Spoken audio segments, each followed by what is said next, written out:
কিরে ফুলকুরানির মেয়ে, এমন ভাবে হা করে কি দেখছিস? আমার দোকানে নজর লাগবে। সর সর সর দোকানের সামনে থেকে।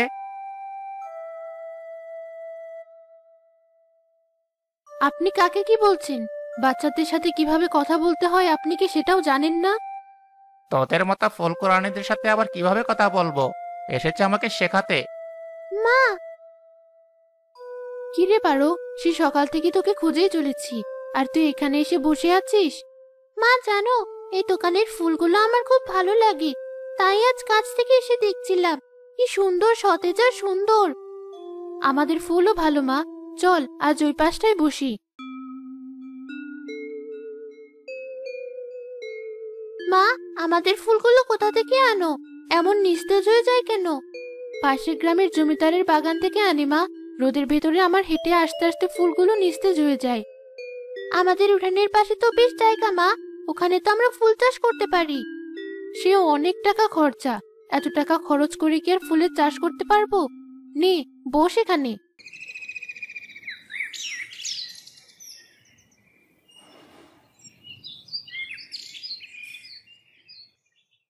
ফুলগুলো তো কেমন নিস্তেজ। তাই এই ফুলের দাম কত করে? প্রতি পিস 20 টাকা। মরা ফুল আবার 20 টাকা দাম? ভাই চলো, আমরা সজীব ভাইয়ের দোকানে যাই। না না ভাই, ফুল এখান থেকেই নিন। কত করে দিবেন এই ফুলের পিস? প্রতি পিস 10 টাকা করে দিব, যদি হয় তাহলে সবগুলা দিয়ে দাও। নিন ভাই, এই গোলাপগুলো লাগবে না? না, তোমার গোলাপগুলো নেব না, ওই দোকান থেকে গোলাপ নেব। আমার একমাত্র মেয়ের বিয়ে বলে কথা, গোলাপ আমার টাটকা চাই।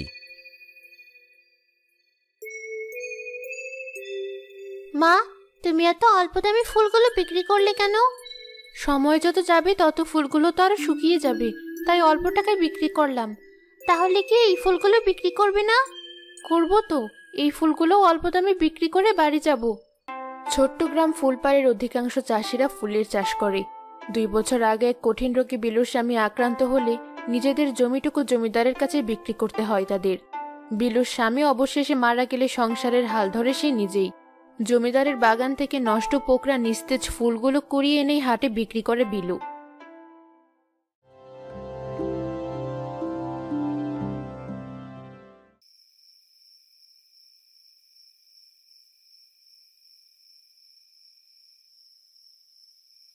জানো মা, আমার খুব ইচ্ছে আমার একটা ফুলের বাগান হবে, সেখানে নানা রকমের ফুল হবে।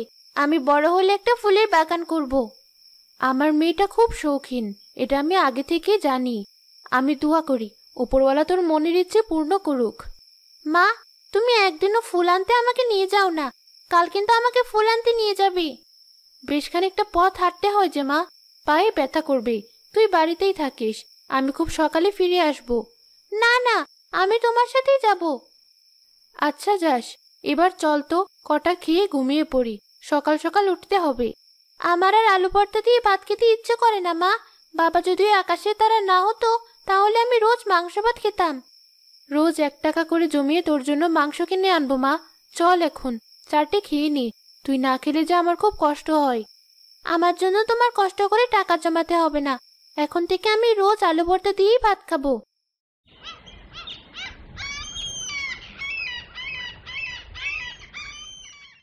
পরের দিন সকালে পারো ও তার মা জমিদারের ফুলের বাগানের উদ্দেশ্যে রওনা দিল।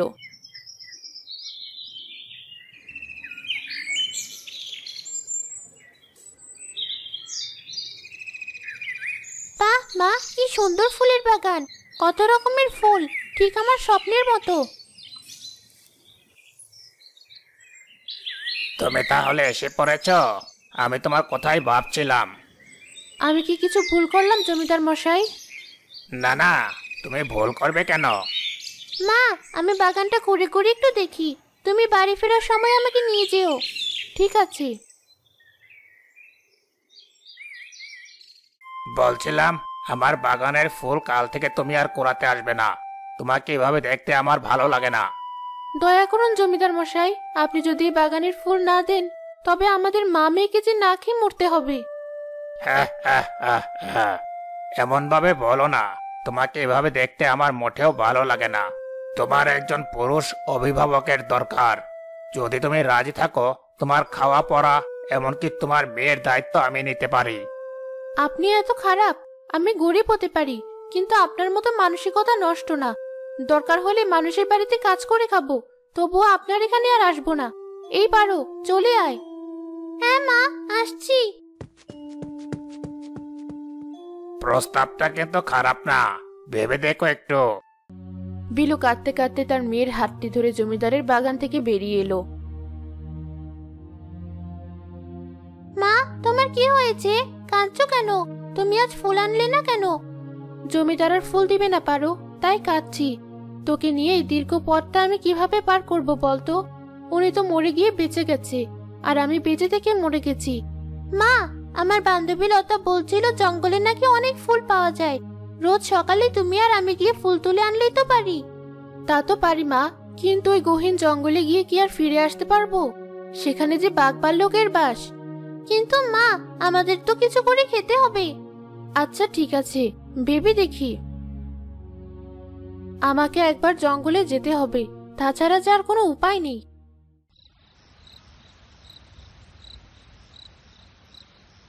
পারো, এই পারো, বেলা হয়ে গেলে জঙ্গল থেকে ফুল নিয়ে ফিরতে দেরি হয়ে যাবে, আর বিক্রি করতে পারবো না। ওঠ মা। যাবো তো, কিন্তু এখনো তো বাইরে অন্ধকার। চল মা, ফিরতে যে দেরি হয়ে যাবে।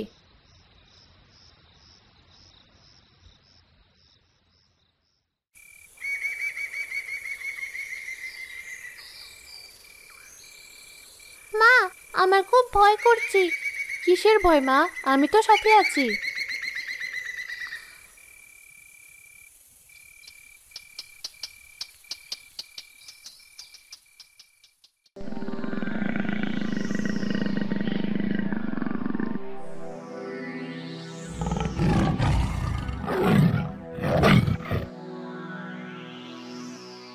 মা, আজ মনে হয় আর বেঁচে ফিরতে পারবো না।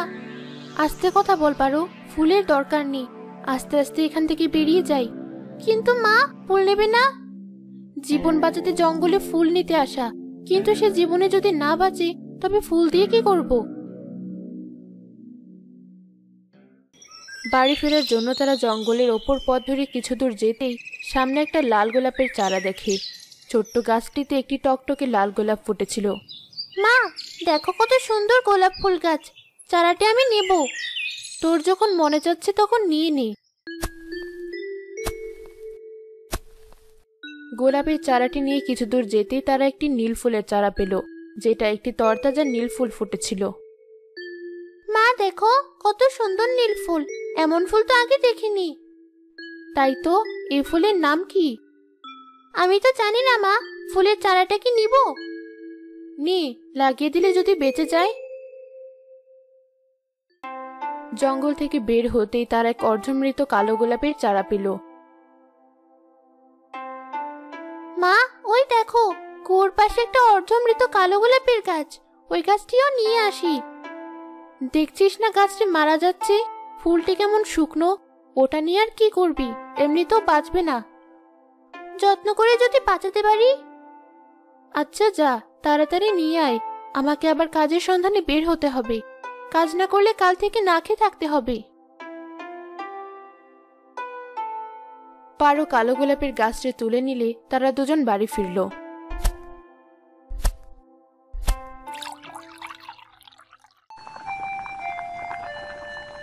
রান্না বসিয়েছ মা?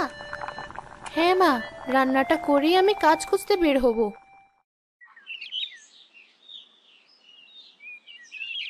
সারাদিন খুঁজেও কোনো কাজ না পেয়ে সন্ধ্যার কিছুক্ষণ আগে বিলু ঘরে ফিরে এলো। মা, তুমি এসেছো? আমি সেই দুপুর থেকে বারান্দায় তোমার জন্য অপেক্ষা করছি। আমার তিন ফুলের সাথে আমি আজ অনেক গল্প করেছি, তারা আমার কথা শুনে আনন্দে যেন নেচে নেচে উঠছিল। তাহলে তো আমার পারোমার দিনটি খুব ভালো গেছে। তুমি কি কোনো কাজ পেলে মা? না মা, কেউ সাহায্য করতে চাইল না। চিন্তা করিস না, সৃষ্টিকর্তা আমাদের ঠিক একটা ব্যবস্থা করে দেবেন।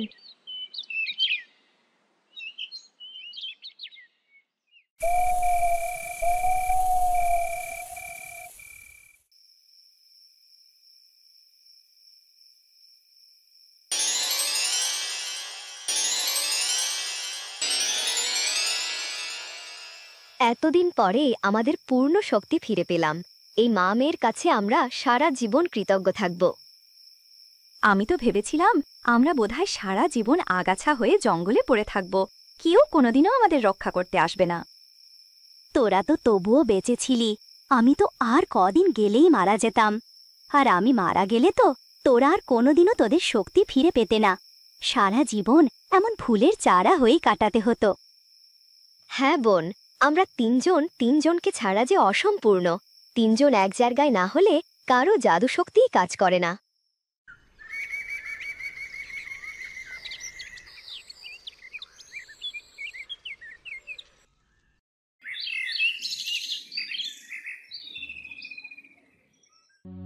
মা, এ কি দেখছি? এ কি স্বপ্ন? সত্যিই তো, কিন্তু রাতারাতি আমাদের উঠানে বাগান। এ নিশ্চয়ই আমার 3 ফুলের কাজ। ওই দেখো, 3 ফুল থেকে কেমন সোনালি আলো ঠিকরে বের হচ্ছে। এতে আমাদের কোনো বিপদ হবে না তো? সৃষ্টিকর্তা, তুমি আমাদের সাহায্য করো। তোমরা ভয় পেও না, তোমাদের কোনো ক্ষতি হবে না। তোমরা যে আমাদের প্রাণ বাঁচিয়েছো। প্রাণ? তোমরা তো ছোট্ট ফুলের গাছ ছিলে, তোমাদের প্রাণ বাঁচালাম কিভাবে? তোমরা যে পথে আমাদের কুড়িয়ে পেয়েছিলে সেই পথে অনেক বছর ধরে কেউ যায় না। এতদিন আমরা পরিত্যক্ত অবস্থায় পড়েছিলাম। আমাদের 3 ফুলকে যদি তোমরা এক জায়গায় না করতে, তবে কিছুদিনের ভেতরেই আমাদের মৃত্যু হতো। তোমরা কি বলছো কিছুই বুঝতে পারছি না। আমরা 3 বোন, একে অপর প্রাণ। রাজা আরিয়ানের 3 কন্যা আমরা। আমাদের বাবা একজন দক্ষ জাদুকর ছিলেন।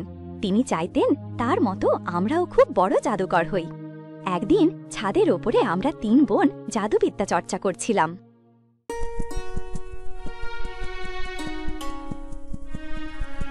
মা দেখো, ওই রাজপ্রাসাদটা কত সুন্দর। চলো আমরা ওখানে যাই। শুনেছি রাজার 3টে মেয়ে আছে, তারা বলে খুব সুন্দর। চলো মা, আমরা রাজকন্যাদের একটু দেখে আসি, তারা কি আমাদের থেকেও সুন্দর? পরিরাজ্যে ফেরার সময় হয়ে গেছে, তাড়াতাড়ি চল। সময়ের ভিতরে ফিরতে না পারলে আমাদের পৃথিবীতেই থেকে যেতে হবে।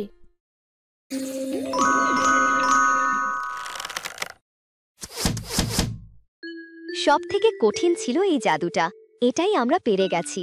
আমাদের 3 বোনের জাদুর কাছে এই পৃথিবী হার মানবে। হ্যাঁ, এবার আমাদের বাবাও খুব খুশি হবে আমাদের ওপর। আমি লুকিয়ে তোমাদের জাদুবিদ্যা সব দেখেছি। আজ আমার গর্ব হচ্ছে, আমার 3 কন্যা কোনো রাজপুত্রের থেকেও কম না। এখন আপনি সব সময় বিশ্রাম নেবেন বাবা। আমরা 3 বোন এই রাজ্যে পাহারা দিব। কোনো প্রকার বিপদ এই রাজ্যে আর আসতে পারবে না। আরেকবার তোরা 3 বোন জাদু করে তীর বানাতো মা।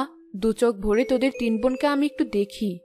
তারা 3 বোন আবারও জাদু করে আকাশে একের পর এক বিভিন্ন রঙের তীর ছুটতে লাগলো।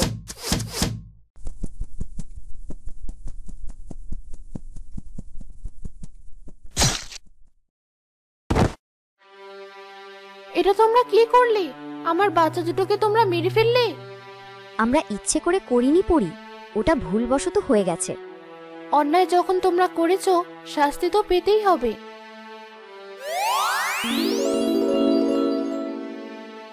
এটা তুমি কি করলে? আমার মেয়েদের ফুল গাছ বানিয়ে দিলে। সন্তান হারানোর যন্ত্রণা খুব কঠিন, তাই না রাজামশাই? পৃথিবীর কোনো জাদু এদের ঠিক করতে পারবে না। আজ থেকে তোমরা 3 বোন 3 জায়গায় থাকবে। যদি কেউ কোনোদিন 3 বোনকে একত্রিত করে, সেদিন এরা আবারও এদের জাদুবিদ্যা ফিরে পাবে, কিন্তু কখনো আর মানুষ রূপ ফেরত পাবে না।